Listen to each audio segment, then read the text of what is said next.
Тэрхэн үзэгч та бүхний амрыг ирээ эх орны төлөө нэвтрүүлэг эхэлж байна. Эдүгээс 20 жилийн өмнөх энэ өдрүүдэд Монгол улсын зэвсэгтүүчний анхны цэргийн баг Ирак улсад үүрэг гүйцэтгэж байсан билээ. Иракийн эрхчлөөгөх томьёолсон нэртэй энэхүү ажиллагаа бол Монгол цэргийг дэлхийд таниулсан ажиллагаа байсан. Энэ ажиллагааны 2 дугаар ээлжийн цэргийн багийг үүрэг гүйцэтгэж байх үеэр буюу 2004 оны 2 дугаар сарын 18-ны өдөр Монгол цэргийг сорьсон анхны томоохон халдлага болж цог золбоо тэнхийг сахиулагчид маань амжилтаа ницааж таслан зогсоосон байдаг. Бид энэ удаад тус олон үндэстний эвслийн цэргийн хүчний олон мянган цэрэг ирсэн амийг хамгаалсан энэ үйл явдлын талаарх баримт нэвтрүүлгийг хүргэж байна. 2004 оны 2 дугаар сарын 18-ны өдөр Ирак улс Бабил муж Ал-Хилла хот олон үндэстний эвслийн цэргийн хүчний Шарли бааз өглөөний 7 цаг 30 минут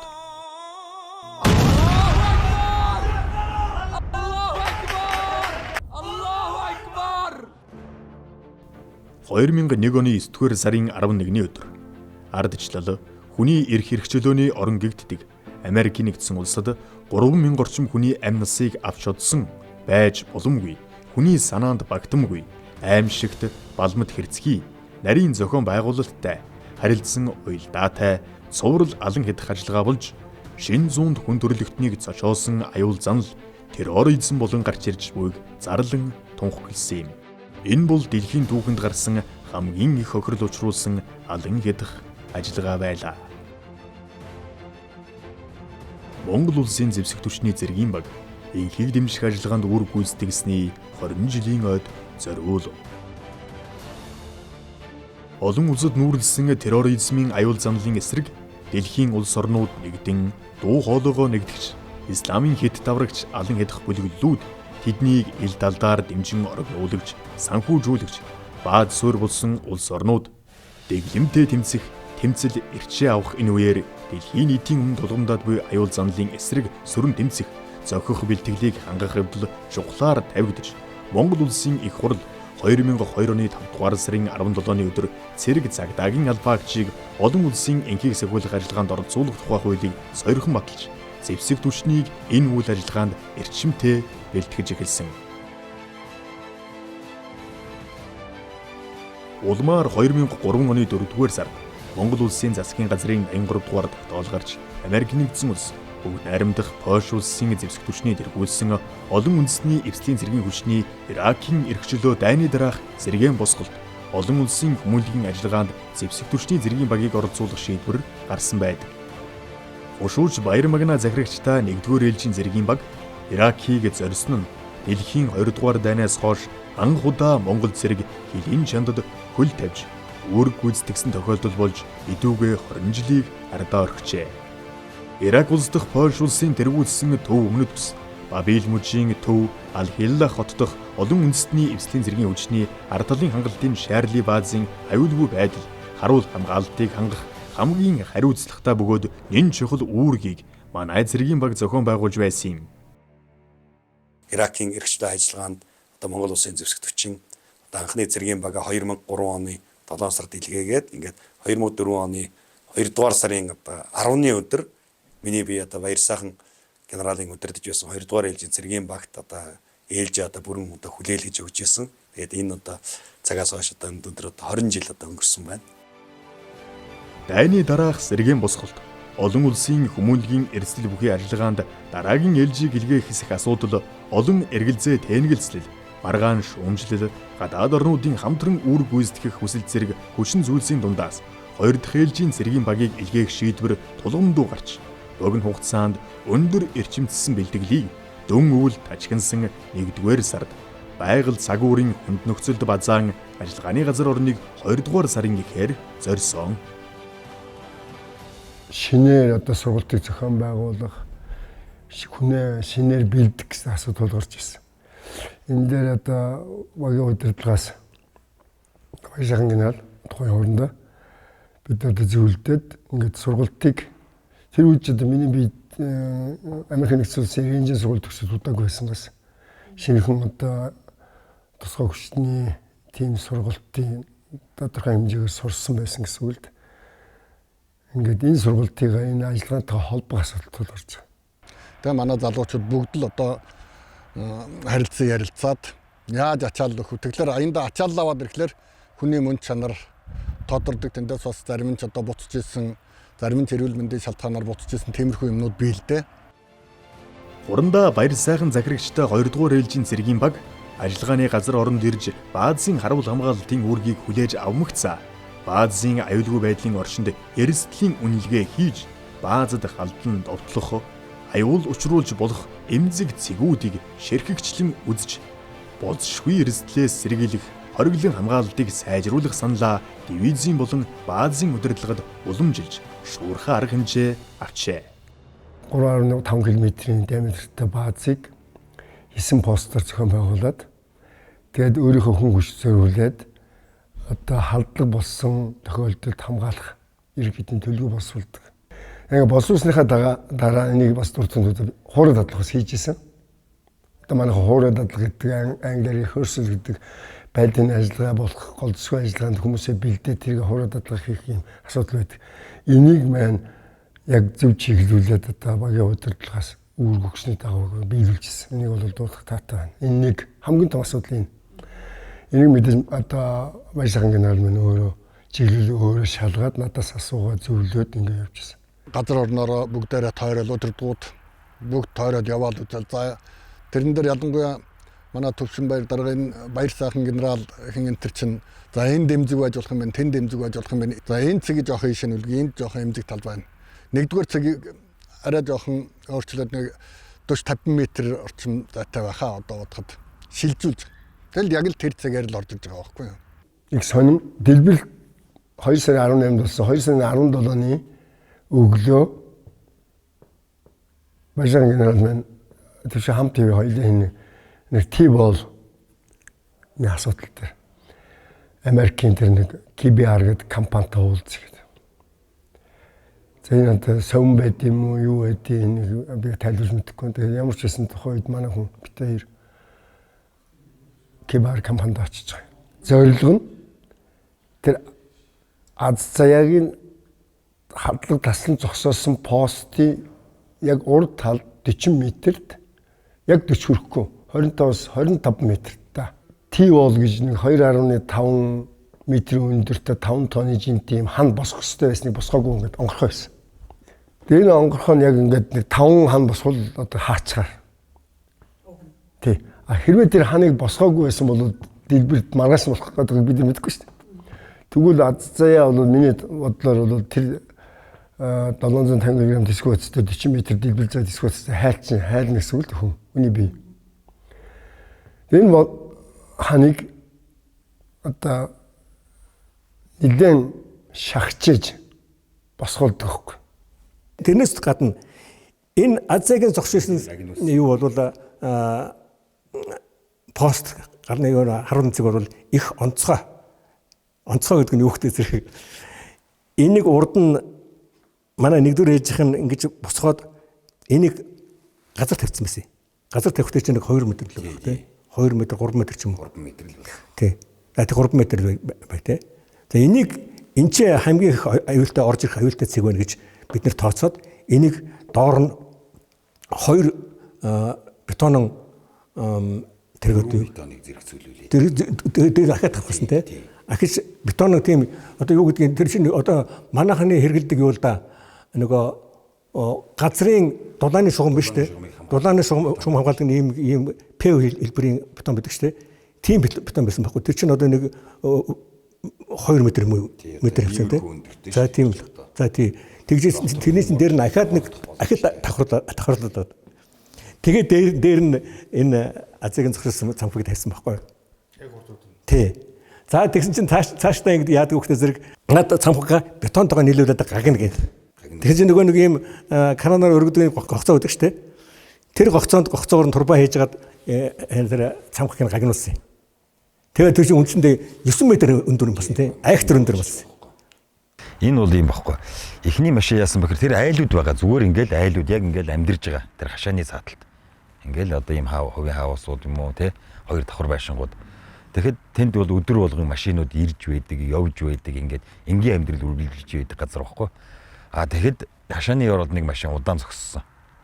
Тэрийг бол хөөгөөд явуулж байгаа байхгүй. Тэгэхэд би цэгээ аваад удаагүй байсан учраас манай нөгөө ээлж хүлээлцсэн нөхдүүд юу болсон бэ гэж над дээр яваад ирэхгүй. Тэгэхээр нөгөө би энэ чинь хүн хөөж явууллаа гэд. Тэгээ манай хэд буцаа авчиж байгаа. Тэр хооронд тэрийг хөөгөө явуулах тэр хооронд тэр машин тэр ханамд юм сүрлүүлсэн гэж тооцдог байхгүй. Гарц гаргахад. Энэс одоо хүмүүс ярихдаа хоёр машин араасаа цовж ирээл гарц гаргаал орол ийм болчлоо гэд. Энэ бол өрөөсгөл бас асуудал.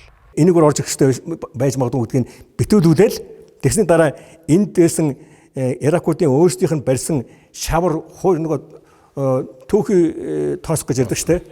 Түүхий тоосхон хашааг нөгөөдөө чинь жижиг машинтай ирж дэлбэлээд тэр гаргасан зайгаар нь том машин орж ирсэн байхгүй. Тэр том машин тэгээд азагаа яваар галаар устгагдсан байдаг. Эхний процесс дэлбэрэлт гарц гаргаа дараагийнхаа орж иж хахад ямар ч тийм станцаар холбоо барих боломж цаг хугацаа байгаагүй. Энэ юусоо минутын доторх л ажлууд байхгүй. Одоо хүмүүс ярихаараа бол ингээл кинонд гардаг шиг холбоонд ороод ингээл шатраалал ингээл юмнууд явна гэж тийм боломж байгаагүй.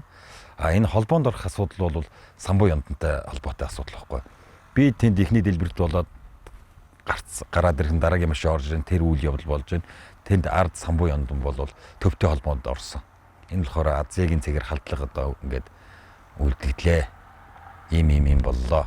Би бол холбоонд орох надад тийм боломж байгаагүй. Тэгээд тэр дуу чимээнд тэгээд дараагийнхаа байдалд орчихсон. Ингээд тэр станцаад сонсохгүй дүлэрсэн тийм орчин бол бүрдсэн байсан үе ихгүй.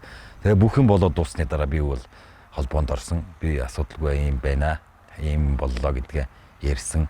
Тэгээд нэмэлт хүч ирчихэж байгаа ингээл юм ерөөсөн маш богинохон. За минут гарны л одоо ерөөсөө бүх үйл ажиллагаанууд واخхой. Юу болсон наанаас анаас тэр Иракууд тэргээр л одоо арабаараа яриад энэ Американ мисайл тэр нь Америкийн пуужин Америкт пуужин гарч харсан гэсэн юм яриад байхгүй. За энэ ч одоо болохоо байх нь эдгээр ч одоо ингээд ийм юу маргаан дэгдэх нь. Гэт ингээд эн чинь ямар нэгэн үлдсэн багс ингээд харсан чинь одоо энэ хашааны энэ буланд хүний хоёр хүлэгдчихсэн. Ингээд тасарсан хоёр хөл. Тэнгууд би эдгээр шуурхай бүдийнхэн хэлээд наад хөлөө хамгаалтанд тавгээд.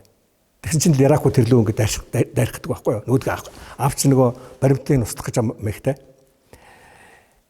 Тэгсэн чинь нөгөө манайхан оргилж хооронд би зоригтоор бас дууд гэсэн зоригтоор хурж ирээд тэр хоёр хөлний зургийг аваад тэгчээд бид нар тэрийг хайцсан чинь Иракууч тийш дайрхаа байцсан тэгээд ийм баримттай болдгий. Яг хадлагын дараа гарахад бол аимшигтай юм болцсон байсан шүү дээ. Энд чи цэргүүд олон олноороо ингээд гадаа суудсан одоо дандаа бэртцэн гэмтцэн цэргүүд. Тэгэл нөгөө нэгэнд нэр тусал залгаал дараагийн хүнд очиж тусал залгаал ингээд явж идэг байхгүй. Тэр эмч нарын багийн бүрэлдэхүүн чинь Польшинч байна уу, Арменит байна уу ингээд олон цэргийн бааз байгаа чинь одоо өөрийн хүмүүстэй тэгэл нэлт цуснууд болцсон ингээд энэ тэндээс шаргацсан гэмтцэн цэргүүд. Манайхан ч гэсэн тийм л юм байсан шүү дээ өчнөө. Тэгээ манай эмчнэр бас их мундаг ажилласан. Дор нь арга хэмжээ аваад тэр чинь яг одоо байранд орох нөхцөл байхгүй, эмнэлэгт орох нөхцөл байхгүй. Гадаал одоо тэр хүмүүст анхан шатны тусламж үзүүлэл явж байгаа юм л да. Яг тэр үед болсон дүр зураг яасан гэхээс зэрэг нөгөө ам өргөцсөн хүний одоо нөгөө жолоочийн цогцсон иш тишээ шидэгдээд биемийнх нь салцсан малцсан анаас нь болоод жишээлбэл энэ зам дээр тэр хүний нуруу хөвтчихсэн байх шээ тэ. Тэгэл ингээд торон дээр ингээд энэ тэнд ингээд юу нэг татвар ихтмэрхтэй элдэн гэдэг наалтцсан нэ. Манайхан нэг том хамар харлаа гэсэн тэгээд гэх мэтлэн тиймэрхүү мэгтэй болцсон байна. Тэр нь яг юу Польшийн эмнэлгийн нөхцөл хурж ирээд цөмөргө төвж авал явсан л да.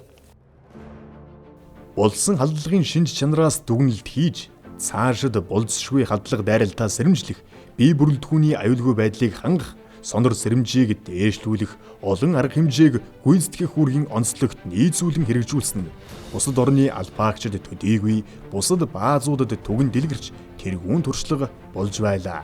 Тухайлбал харуулын цэгт үүрэг гүйцэтгэж байгаа цэргийн албаагч халдлага дайралт болсон тохиолдолд нэн тэргүүнд өөрийн аюулгүй байдлыг хангаж хорогдох байранд нэн яралтай орох шаардлагатай бөгөөд харуулын цамхгаас шатаар бууж цамхгийн доор байрлах хорогдох байранд ороход хугацаа их алдахын дээр аюул дөртөх эрсдэл тэр хэрээр их байлаа. 10 метрийн өнөрт байрлах харуулын цэгээс хормхон зурд хорогдох байранд орж аюулгүй байдлаа хангах нөхцөлийг бүрдүүлэн төхөөрөмжилсөн нь ийхүү шилдэг туршлага болон түүш шууд бусаар Ирактаар тархсан олон баазын харуул хамгаалалтын үүргийг гүйцэтгэсэн олон зэргийн албаагчдын амийг аварсныг тооцох аргагүй юм. Харуулын цэгийн шалыг цоолон зойрны таг шиг тагтай болгон хорогдох байр руу үргэлжилсэн багнаар холбож цэгийг бүхэлд нь инженерийн тороор төхөөрөмжилсөн байна. Ингэснээр халдлага болох үед харуулчин шалыг сөхөн онгойлгоод инженерийн торны цаанаас хаана гулсаж явна харагдалгүйгээр гулсан хорогдох байранд хормын төдий орж аюулгүй байдлаа хангахаар тооцож төхөөрөмжилсэн юм. Нэг ийм байдаг юм аа. Зарим газар намайг тэгдэг гэсэн. За тэр хэлээд яваа. Яг таг яахан байлгүй. За тэгээд намайг скотч баяраа гэж нэрчсэн. Тэгсэн тэгсэн те. Би сүүл сонссон энэ нөхдөдөөс. Ингэдэг юм аа. Буруудаагүй ерөөсөө бүх. Тий хараа энэ би тэрийг бол бас их барахчаад юм. Бахаад нөгөө нэг яг л энд бэлдээдсэн юм шиг санагддаг байхгүй юу? Ийм болох юм болов гэд. Яг хөө явахаа өмнө бас нөгөө зэрэг авчих хүч гомч нь бас хүмүүс судлаа шүү дээ. Иракийн цагийн байдал ямар шүү байдалтай байна гэсэн эвсэн зэргүүд ямар шүү байдалтай энэ дээр байна гэдэг. Кампучууд яг биднийг очихоос өмнө 5 зэрэг алдсан байт. Яг биднэртэй адилхан жолооч нь буудаад машин зогсооцсон байжгаад нөгөө оцууд нөгөө офицерууд нэгээд шалах гээд очсон чинь нөгөөдгөнд дэлбэлцсэн. Тэгээ 5 зэрэг алдсан асуудаг байхгүй юу? Гэхмэчлэн. За тэгэнгүүт чинь одоо би зүгээр өөрийгөө нэг инженер гэж магтаж гайхуулах сонирхол алга л да. Гэхдээ бол ер нь бол машины цонхны шил ялангуяа урд шил бол давхар шил байдаг те. Давхар шилний завсар нь цав байдаг. Скотч биш цав байдаг. Энэний үргийг скотч гүйцэтгэж болох юм байна гэдэг тийм ойлголт байдаг байхгүй ер нь. Тэгээд яагаад ч би миний амнаас тэгээд гарчихсан юм байна лээ. Цөмөрөө нэг скотч аваад явсан. Нэг өдөр байранд орчоод ингээд чинь эрдэнэч асуудаг. Дараагийн бахан скотч удаж яах юм бэ гэж. Өө тэр чинь тиймстэй али цонхноо цөмөрөө нэг скотч тэгээд битүү скотч дараа гэдэг. Тэгээ нөгөө чинь нөгөө дараагийн өгсөн үрэг тэнэг үрэг гэдэг ингээд юу ч харагдахаа ажиллаа гэдэг ингээд яасан л байлгүй дээ. Одоо тэгээд эдгээр ч тэгж л утсан. Би мэднэ би бас өөрөө хүн дээрлэх гэж яасан юм чи гэдэг байхгүй. Тэгээд цөмөрөнгө тэгж скотчсэн. Тэгтээ бол нэг өөрөө байдаг. Тэр өөрөө болохоор офицерууд өөрөө. Тэд нэр тэр скотчдаг байсан. Тэрээс ихтэй хохирол гараагүй тийм ээ. Тэгээд дэлбэрт болох дээр зэрэг нөгөө цогтолгон гэдэг юмд чинь оногдсон шилжсэн бүхлээрээ ундаг байхгүй бутардгүй. Гэсэн чи яасан гэхдээ зэрэг Пош тэр Румыны цэргийн казармуудад Кока-колотой лааз биш үү? Тэрнийг авчиад Кока-колотой багт нь авчиад зөхиод ингээд чавцсан мэн гэж бодлоо. Унаагүй шилэн яасан унаагүй гэсэн мэт чавцсан байсан юм. Гэх мэтлэн хөл гарлуугаа шилмэл оруулсан асуудлууд гарсан. Манай баазын хамгийн их охирол юу яасан үзүүлсэн юу нь болох зэрэг эффект нь болох зэрэг шилний харгалзсан. Яагаад ч нэг тийм санаанд орж байгаа яасан бол ахаад дэлхийд энд бэлдээд байсан болов гэж бас боддгий. Иракийн нутаг дэвсгэрдэх эвслийн цэргийн хүчний ажиллагааг саармагжуулах зорилгоор ардал хангалтыг тасалдуулахыг эрмэлзэж бааз руу чиглэсэн халдлагын тоо давтамж улам эрчимцээр байсан үед багийн захирагчийн шийдвэрээр баазын иргэн тойронд эргүүл хийх цэргийн сүр хүчийг үзүүлэх тактикийн ажиллагааг зохион байгуулсан нь ихээхэн үр дүнтэй болж байна. Одоо аюулгүй байдлыг хангахын тулд гадагшаа гарч хот дотор одоо ажиллаа зохион байгуулах асуудал анхудаа хийдэ. Тэгээ энэ дээр одоо тухайн будад байсан гудмыг хаалтанд аваад Америкуудтай хамтарч хаалтанд аваад бид нар ажиллааны хувьд бол жаахан стресс үзүүлэх тийм дарамт үзүүлэх ажиллаа зохион байгуулна. Тэгтээ хүн амьтан бууз залахгүй одоо айлах ажиллаа зохион байгуулна гэсэн. Энэний үр дүнд бас нэг 2 сая хугацаатай шахуу бид нар л буутах нь байхгүй болчихж байгаа. Айгаад ийм ажиллаа зохион байгуулах шийдвэрийг маахан гаргаж ирсэн. Баярсахан генерал маань. Америкийн нөгөө хангалтын баазар нөхдүүд нь манай баазар маш их дамждаг. Тэгээд бүр манай баадад манай байранд ирж одоо дөнгөж нүдний хор гаргаад юм уу тэгэл дараагийн юу руугаа явах их туртаа дараагийн бааз руугаа явах тэр чинь асар их 20-30 машин 30-40 машинтай цувал байнга л хөдөлж байгаа юм чинь. Тэгээд бас бидэнд ирж дандаа талархал энэ тэр илэрхийлэл явдаг байсан л да. Монголчуудын хамгаалсан баадад хоноод явах их одоо хамгийн сайхан амралт байлаа, хамгийн сайхан тэр нь бол монголчуудад итгэсэн итгэл баг. Тэр Америкчуудын ч байд юм уу, Словакуудын ч байд юм уу, тэр Унгрууд, Урминууд гэл өчнөө л чиглэлээр үр гүйцэтгэжсэн нөхдүүд байгаа шүү дээ. Тэгэл манай баад дээр л хоноглол ингээл явдаг. Тэгэд бас бидэнд итгэсэн итгэл байдаг баг. Олон хүн ирж тийм баярлсан талархсан сэтгэлээ тухайд бидэнд бол илэрхийлж лээсэн.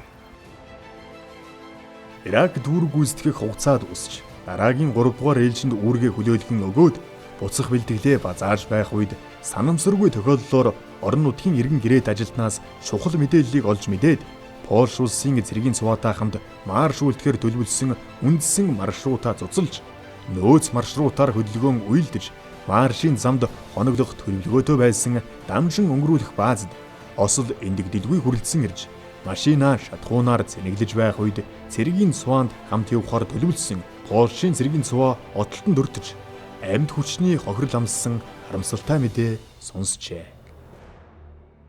Евро Кувейт руу буцаад маршлах гэж байсан байхгүй.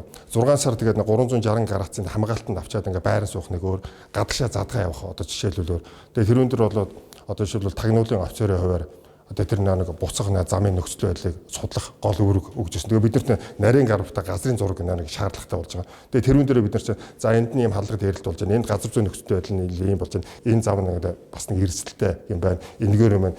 Энэ эвгээр яах юм бол ингээд бас ингээд олуулаа явдаг анхаарал татахаар юм байна.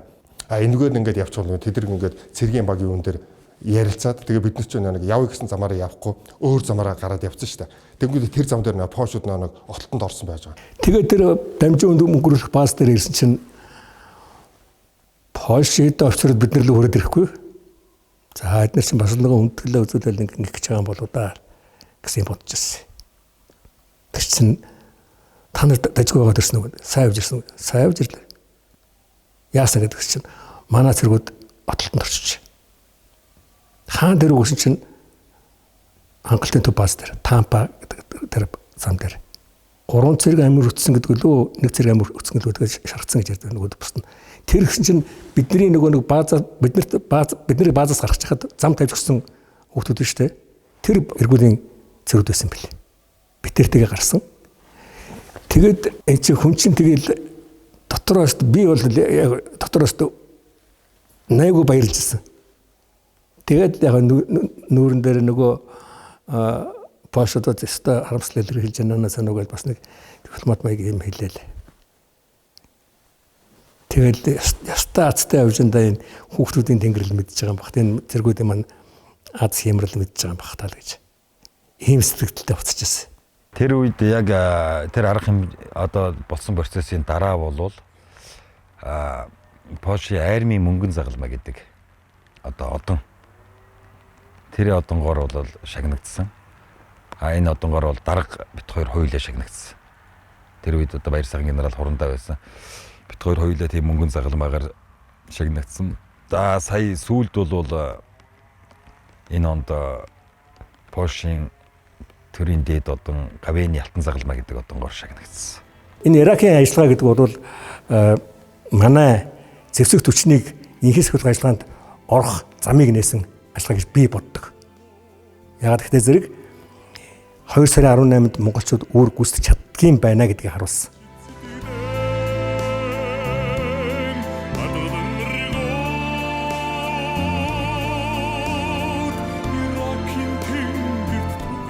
Хоёрдугаар сарын 18-ны халдлага бол тесрэх бодистой машиныг дотгош нэвтрүүлж Монгол цэргийн зоригийг мохоож Монгол эхийн сэтгэлийг шархлуулахаар баазын ханд гарц гаргасан дэлбэрэлт биш харин Монгол цэргийг дэлхийд таниулж энэ цэрэг болгосон энхийн гарц болсон юм а.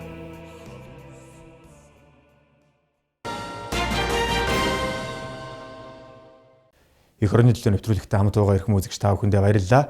1945 оны чөлөөлөх танд оролцсон Ахмад Дайрштын судалгаанд тулгуурласан Эгэл Баатрууд номын нээлт боллоо. Тус ном нь цаашид 4-5 бот болон хэвлэгдэж уншигч олны хүртэл болох юм а. 1945 оны чөлөөлөх танд оролцсон Ахмад Дайрштын судалгаанд тулгуурласан Эгэл Баатрууд номын нээлт үндэсний Батлан хамгаалахын их сургуулийн номын өргөөг төвшгөлөн зохион байгуулагдлаа.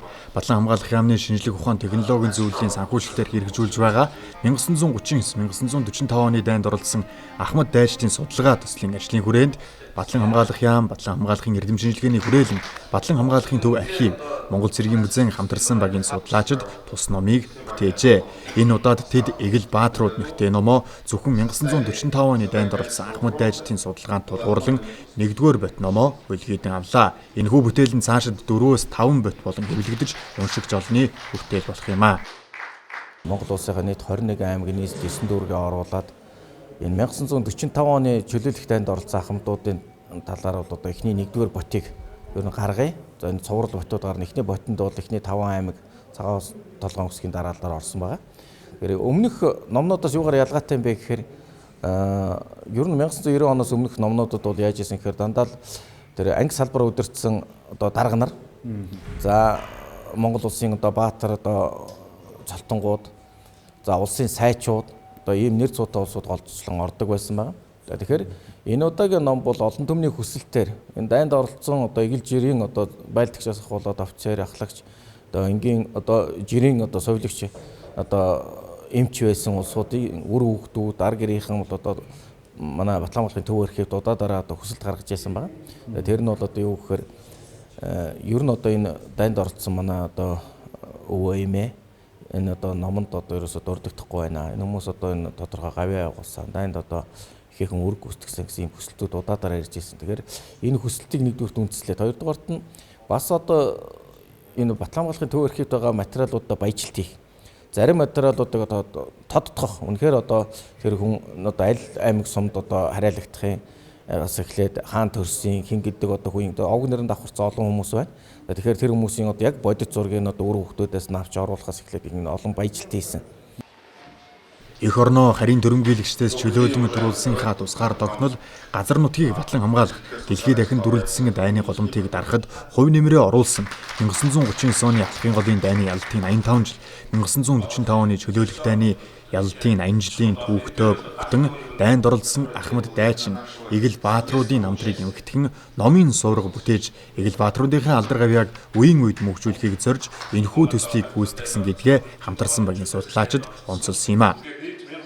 1939 оны Алхын голын дай 1945 оны чөлөөлөх дайнд Монгол Ардын хувьсгал цэргээс нийтдээ нийлээд нэг 30 мянган цэрэг оролцсон байдаг. За ялангуяа Алхын голд нэг 8700 орчим, 9000 орчим тэгээд чөлөөлөх дайнд 22000 орчим цэрэг оролцсон байдаг. За энэ болгон одоо цэрэг дайчтай маань намтар за мөн одоо гавьяа алдар гавьяа шагнал одоо энэ түүхэнд бараг үлдэгдээ байдیں۔ За манайс бус улс орнд бол дайнд орсон бүх ахмад дайчдынхаа нэрийг намтрын судалгаа ингэж ном болгоо хэвлүүлдэг. Бид энэ дөрвөн ботоор хязгаарлагдахгүй. За мөн цаашдаа ингээд одоо зөвхөн энэ 30 мянган хүнийг дөрвөн ботод багтаана гэдэг боломжгүй. За энэ бол цаашаа бас 5-6 ботч болоод ингээд явж болж шүү.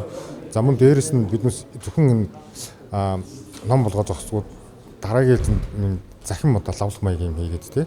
За тэндээ болоод ахмад дайчдынхаа анги хороо тэгээд гарал үүсэл айл аймагаас гаралтай гэдгийг захим самд бас шилжүүлвэл бас нэг томоохон ажил юм болов гэж бодож байгаа. За би цэргийн 20 дугаар отрядын цэрэг болж тэр дайнд оролцсон.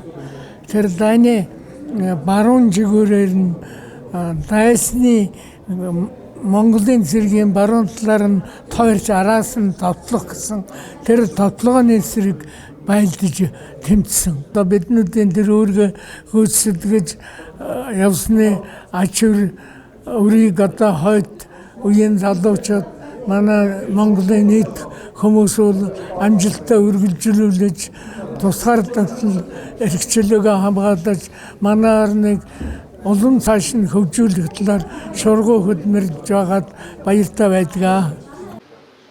Энэхүү зураг бүтээлийн 1-р бодид Аргангаа, Баян-Өлгий, Баян-Хонгор булган аймгаас 2 дайнд оролцсон болон 1945 оны чөлөөлөх дайнд оролцсон нийт 1720 гаруй ахмадтай ажилтны товч намтрыг архивын баримт судалгаа, Монгол Цэргийн музейн сан хөмрөгийн мэдээлэлд үндэслэн бүтээлийг туурвжээ.